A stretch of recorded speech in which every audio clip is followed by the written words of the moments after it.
Allez Titi, attaque. Comme dans ses souvenirs d'enfance, dans une ferme du Pays Basque, Francis Iturburu fait cohabiter basse-cour et rucher, poules et poulets avec les abeilles dans leur ruche. Et depuis 3 ans, l'apiculteur de loisirs qu'il est devenu constate que le très redouté prédateur, le frelon asiatique, a trouvé son maître aux abords du rucher. Au printemps, l'intérêt c'est que le poulet, il attrape les premières fondatrices qui sont en train justement de construire leur premier nid.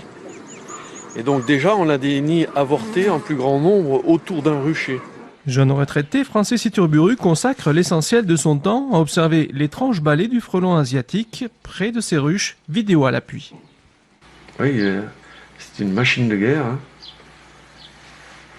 Beaucoup plus adapté que le frelon commun, qui lui est beaucoup plus lourdeau, pâteau. Il n'arrive pas à faire ce vol stationnaire. C'est ce qui lui fait sa force. Seulement voilà, les poulets de Francis Iturburu sont très friands des protéines contenues dans le thorax des frelons asiatiques. Les poulets le repèrent d'après son vol bruyant.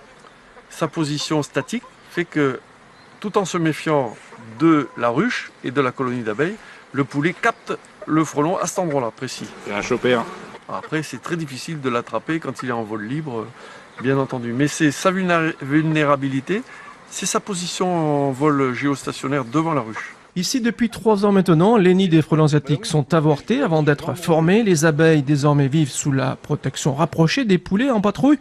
De quoi redonner espoir, selon Francis Iturburu, aux nombreux apiculteurs de loisirs qui ont abandonné leur passion depuis l'invasion du frelon asiatique il y a maintenant 10 ans. D'accord.